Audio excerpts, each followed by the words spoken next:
saudara ahli, tapi akan menanyakan kepada saudara, karena saudara punya banyak keahlian, maka saya sudah tanya kepada pembuka tadi yang menghadirkan saudara khusus untuk hukum bisnis ini. Assalamualaikum. Karena saudara juga ahli untuk kesehatan. Hanya itu ya.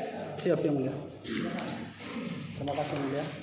Saudara ahli,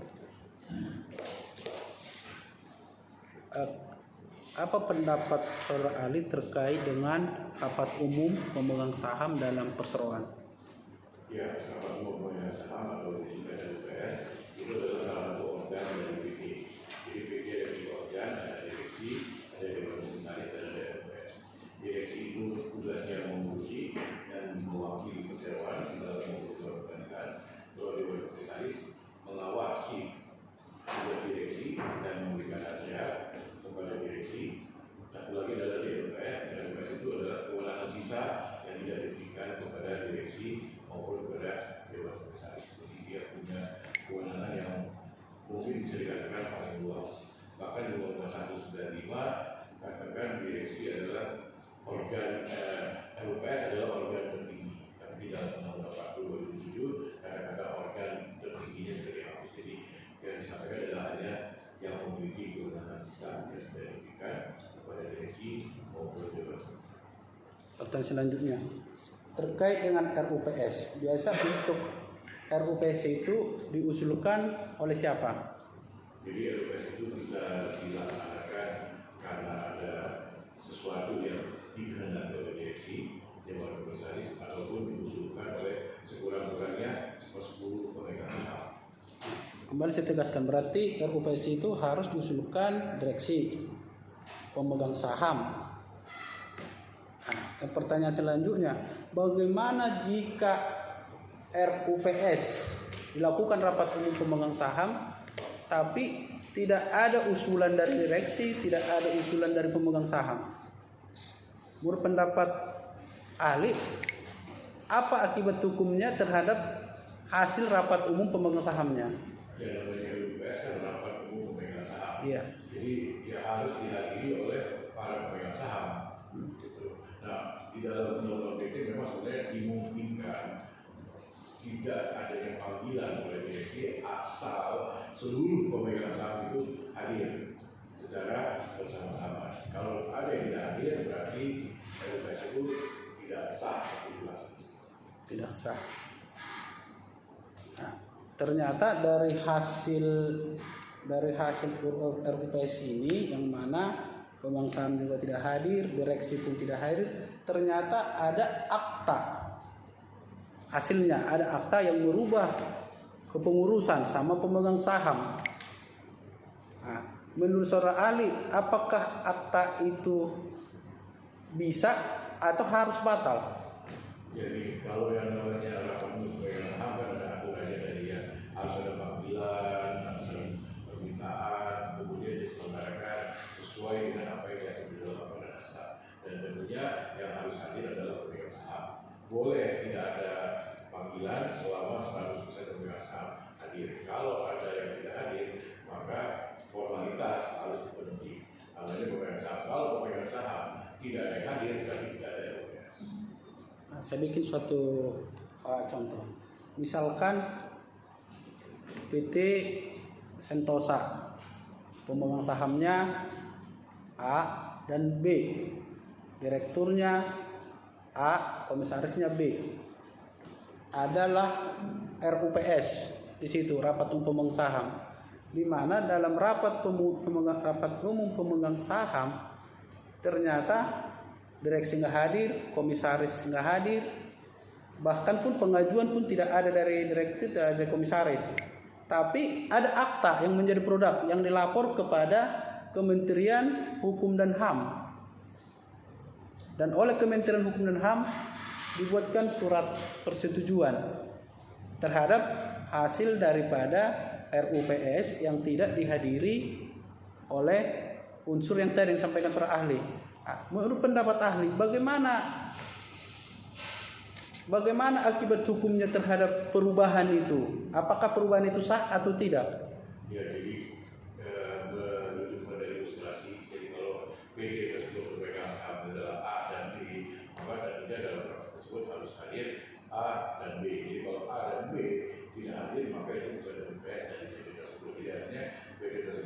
tidak pernah melaksanakan LUPS.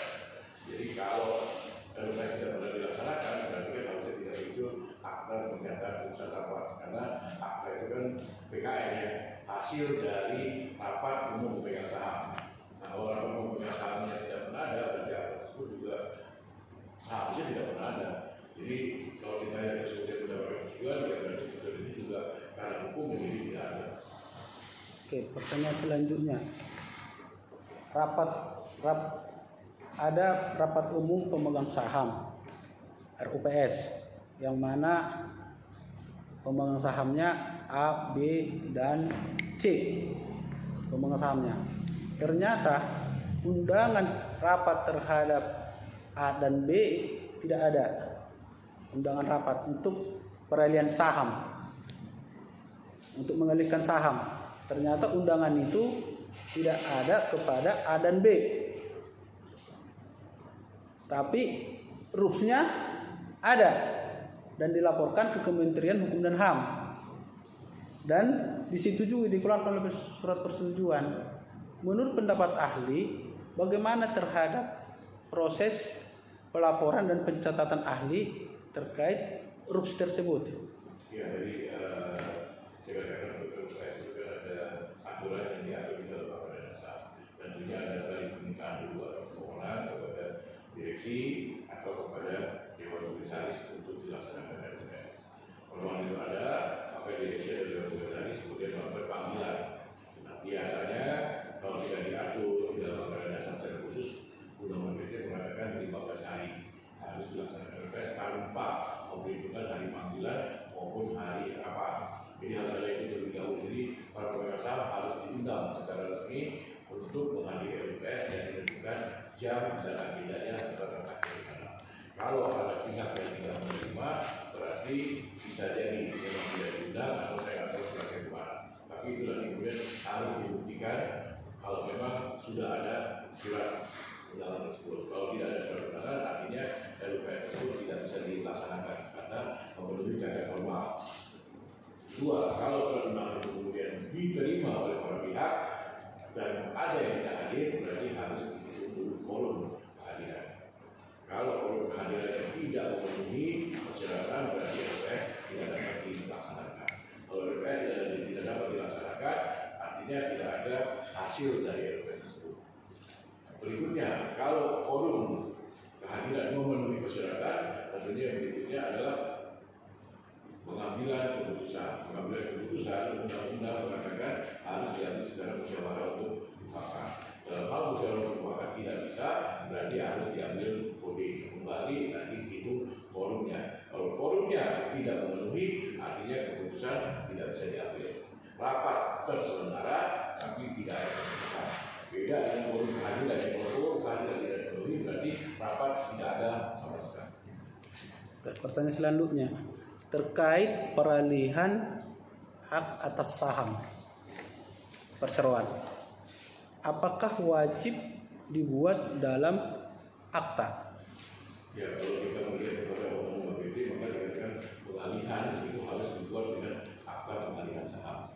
Jadi macam-macam, kalau jual beli berarti ada jual beli, ada yang hibah, akta hibah. Kalau terjadi merger, berarti ada akta. Jadi harus ada akta pengalihan saham. Nah, pertanyaan selanjutnya, ada perubahan rapat umum perubahan pemegang saham, tapi akta jual beli tidak ada. Akta jual beli saham dilaporkan RUPS itu kepada Kementerian Hukum dan HAM untuk ini dikeluarkan persetujuan. Menurut pendapat ahli, akta yang bisa nggak akta dilaporkan untuk peralihan saham walaupun belum ada akta jual belinya? Ya, jadi RUPS tersebut adalah tujuannya menyetujui penjualan saham atau pengalihan saham tersebut. Nah, di hadapan hukum hak milik atas saham tersebut baru berarti setelah adanya akta pengalihan. Tadi kalau jual beli berarti harus ada akta jual belinya. Sebelum akta jual beli dibuat, artinya belum terjadi peralihan hak atas saham. Jadi RUPS itu hanya menyetujui. Jadi harusnya pelaporan dilakukan bersamaan dengan dibuatnya akta jual beli saham.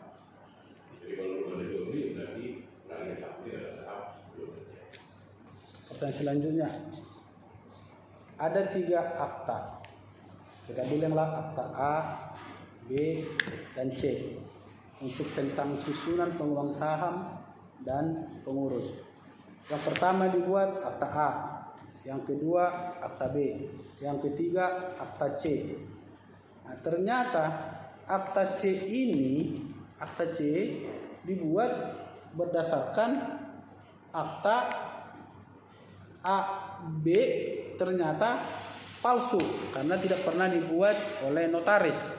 Bagaimana pendapat ahli terkait dengan akta C? Apakah itu sah atau tidak?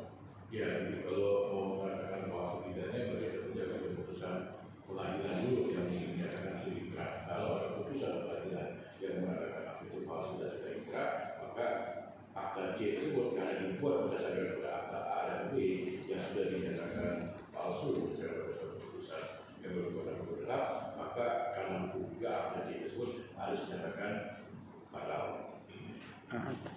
Sekali lagi, ada putusan pengadilan yang sudah menyatakan bahwa akta A dan B batal demi hukum. Artinya apakah dengan dibatalkannya akta A dan B otomatis akta C itu cacat hukum atau batal juga? Ya, karena itu merupakan satu rangkaian. Kalau A dan B sudah dinyatakan batal, maka artinya akta C yang dibuat berdasarkan pada informasi yang ada di dalam akta A dan B, maka akta C tersebut itu dihukum. Oh, jadi pembatalan akta itu karena ada pencatatan informasi yang tidak benar di dalam akta C sehingga mengakibatkan akta C itu batal demi hukum. Ya, mungkin saya kasih ilustrasi aja. Mungkin akta A sama akta B tadi dibuat berdasarkan susunan pemegang saham ABC misalnya, tapi ternyata ABC tersebut struktur kepemilikan sahamnya dinyatakan batal. Jadi artinya akte C yang dibuat dengan struktur kepemilikan saham ABC juga karena sebelumnya sudah dinyatakan batal, artinya struktur kepemilikan saham bukan ABC, maka akte C pun yang dibuat dengan struktur kepemilikan saham ABC menjadi batal. Kenapa? Karena sudah bukan ABC lagi kepemilikan saham. Terkait dengan tadi pernyataan ahli yang menerangkan kalau ada putusan pengadilan yang membatalkan, maka sudah secara akta itu ya tidak benar, kan itu pendapat ahli. Yang menjadi pertanyaan, seandainya ada putusan pengadilan, berarti akta itu adalah tidak bisa digunakan lagi. Karena kalau ada putusan pengadilan yang menyatakan bahwa ini palsu dan sudah dihukum pembuatnya, siapa yang membuat akta yang sudah dihukum dengan putusan pengadilan, seperti pendapat ahli tadi, kalau ada akta palsu sudah dibuktikan oleh pengadilan palsu akta ini, apakah akta C itu sudah otomatis batal? Ya, karena kalau akta A tadi sudah dinyatakan batal, akta B sudah dinyatakan batal, maka C yang dibuat berdasarkan pada akta yang sudah dinyatakan batal itu tidak ada kandungannya lagi, karena dia sudah tidak memiliki kandungannya lagi, maka akta C itu ya harus batal karena hukum. Pertanyaan selanjutnya, ini yang terakhir. Akta A dan B oleh Kementerian Hukum dan HAM telah dicabut karena ditemukan bahwa akta itu tidak benar oleh Kementerian Hukum dan HAM. Jadi surat persetujuannya yang diterbitkan oleh Kementerian Hukum dan HAM telah dicabut. Nah, yang menjadi pertanyaannya, dengan dicabutnya persetujuan yang di awal A dan B itu, apakah juga seharusnya dicabut surat persetujuan terhadap akta yang C karena di awal itu dicabut? Ya, kalau persetujuan terhadap perubahan dari akta A dan B sudah dinyatakan batal, gitu ya, artinya berarti akta A dan B tersebut sudah tidak lagi mengikat, sudah tidak ada lagi kekuatan hukumnya. Kalau dibuat akta C berdasarkan pada akta A dan B, artinya akta C tersebut juga tidak memiliki surat hukum. Makanya kalau saya mengatakan tidak semula akta itu tidak pernah ada, atau istilahnya batal pada hukum. Apakah seharusnya Kementerian Hukum dan HAM itu mengembalikan terhadap akta yang awal? Ya, kalau A dan B sudah dinyatakan batal, maka atau yang sumber dari ART harus di Sementara cukup yang mulia. Saudara sudah dari saudara tadi kalau kita bahas di akhir-akhir banyak membahas soal terkait akad. Untuk batalnya suatu akad, apakah memang jalurnya harus mulai pembatalan pengadilan? Jadi akta itu kan sebenarnya dokumen dan bentuk perjanjian. Kenapa seperti itu? Atau bisa juga akta yang memang dibuat karena adanya dari LPS. Jadi akta itu adalah kelanjutan atau bisa juga merupakan dokumen dalam bentuk perjanjian.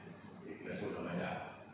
Jadi akta itu dokumen yang dibuat secara tertulis. Kalau kita kembali kepada kemudian maka ada sebenarnya akta otentik dan akta. Berarti untuk pembatalannya prosesnya harus tetap melalui pengadilan. Sebagai suatu perjanjian maka pembatalan harus ke pengadilan.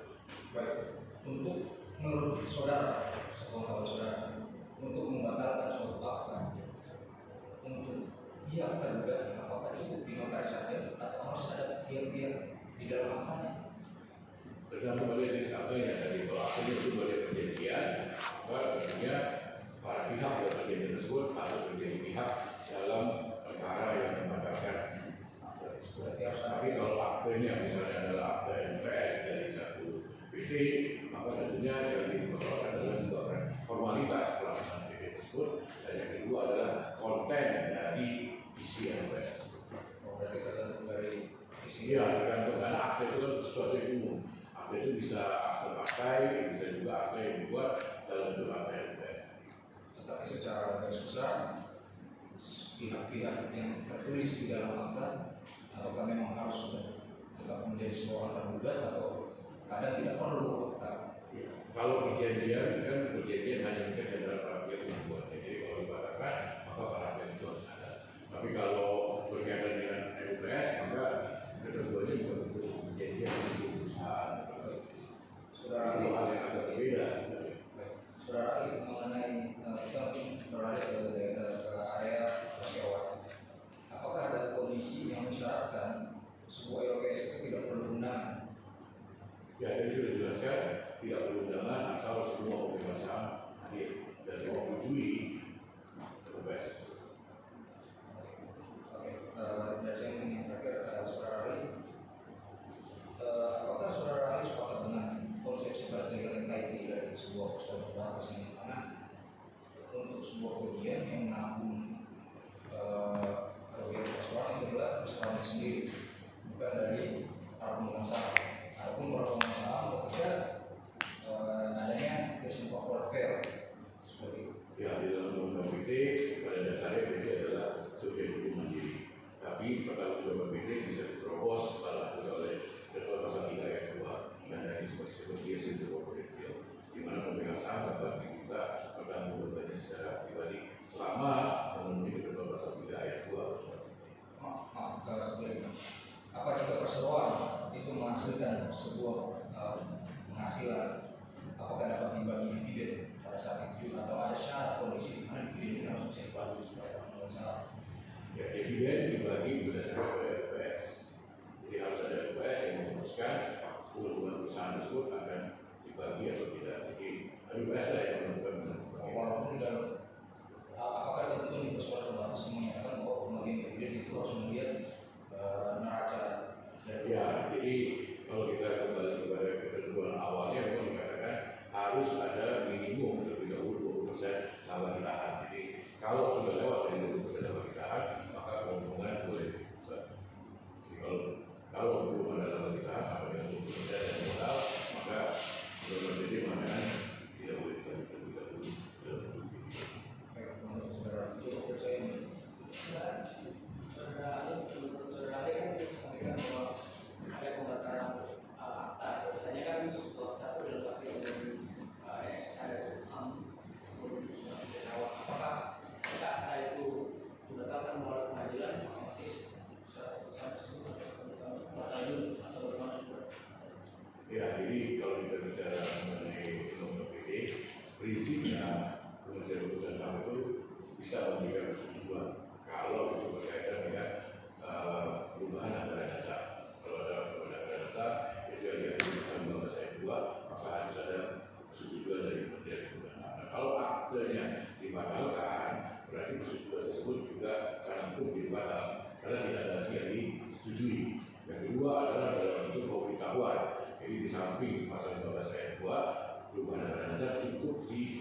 dilakukan kepada Kementerian Hukum dan HAM. Jadi Kementerian Hukum dan HAM itu hanya mencatat saja. Nah, kalau akta tersebut tidak batal, jadi otomatis pencatatan yang terjadi pun harus dihapuskan karena sudah tidak ada lagi yang dicatatkan. Yang ketiga adalah pelaporan. Nah, pelaporan itu dilakukan hanya untuk terhadap perubahan pemegang saham, perubahan anggota direksi, atau perubahan anggota dewan komisaris. Jadi kalau akta yang berkaitan dengan perubahan tersebut juga kemudian dinyatakan batal, maka tentunya pelaporan yang sudah dilakukan juga dihukum. Menurut saudara ahli, ketika sesuatu peristiwa terbatas mengalami kerugian, kemudian siapakah pihak dalam persoalan yang harus bertanggung jawab? Ya, kembali kepada PT sebagai satu subjek hukum mandiri, tentunya kerugian dari PT memang harus ditanggung oleh PT. Kecuali tadi menyambung pertanyaan sebelumnya, kalau memang ada pelanggaran dalam pemegang saham, ya pasal 3 ayat 2, maka pemegang saham tersebut bisa dinyatakan untuk secara Apakah perlu dibuktikan terlebih dahulu di pengadilan bahwa siapa-siapa yang melakukan pelanggaran dalam persoalan tersebut? ya, kembali kepada 1865, saya akan mendalilkan dia yang membuktikan. Berarti otomatis namanya suatu kerugian dalam perseroan pasti ada rincian yang tidak serta-merta. Siapa yang mendalilkan, dia yang membuktikan. Kalau didalilkan adalah kerugian 1 triliun, ya siapa yang membuktikan kerugian memang.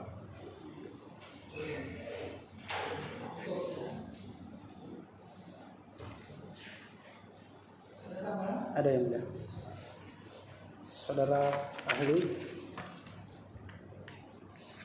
terkait dengan adanya permohonan pembatalan akta ke pengadilan.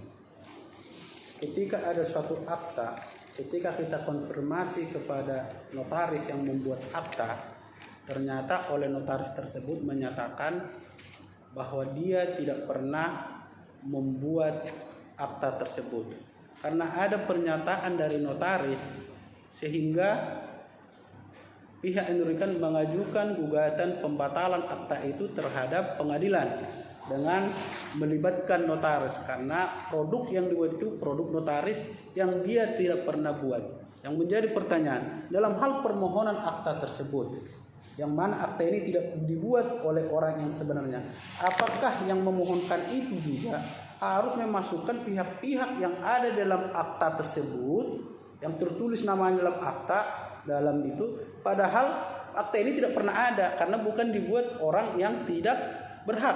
Apakah permohonan pembatalan ke pengadilan dengan hanya melibatkan notaris diperkenankan secara hukum perseroan? Jadi kalau itu kita bicara perseroan, kita bicara akta itu dalam pengertian akta yang timbul dari suatu LPS, gitu ya. Jadi kalau LPS itu adalah memang yang hadir adalah pemegang saham dalam satu PT. LPS itu adalah organ dari PT. Jadi sebenarnya yang terlibat hanya PT itu sendiri. Yang lainnya hanyalah organ. LPS adalah organ, direksi adalah organ, dewan komisaris adalah organ. Jadi dengan hanya melibatkan PT itu, sebenarnya semuanya sudah terlibat.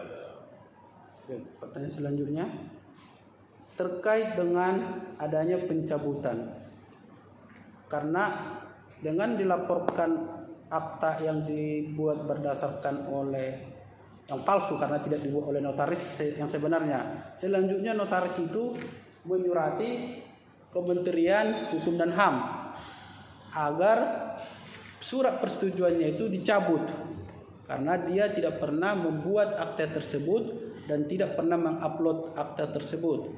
Karena ada, bukan karena berdasarkan putusan pengadilan, karena ada surat permohonan daripada notaris, selanjutnya oleh Kementerian Hukum dicabut akta persetujuan yang 2 akte tadi, dicabut oleh Kementerian Hukum karena ada permohonan dari notaris dengan menyatakan dengan adanya surat permohonan dari notaris maka kami mencabut. Itu jawaban Kementerian Hukum dan HAM. Apakah itu diperkenankan untuk pencabutan terhadap suatu surat persetujuan yang dikeluarkan oleh Kementerian Hukum karena berdasarkan permohonan dari notarisnya sendiri? Ya, jadi mungkin sedikit teknis ya, karena itu kan prosesnya ada di SHBH. Iya. Dulu namanya Sistem Administrasi dan Hukum. Jadi setiap notaris punya akunnya sendiri, punya loginnya sendiri, punya passwordnya sendiri. Iya. Jadi kalau si notaris tersebut mengajukan permohonan, maka akan kelihatan di dalam akun dari notaris tersebut. Iya. Jadi kalau tidak ada muncul dalam akun dari lembaga tersebut, berarti memang permohonan tersebut bukan diajukan oleh notaris yang bersangkutan. Iya. Jadi keputusan itu tentunya adalah diskresi dari ya. Cukup yang mulia. Cukup. Ada tambahan lagi dari Bapak? Terima kasih ahli. Pertanyaan sudah dijawab, sudah selesai. Bisa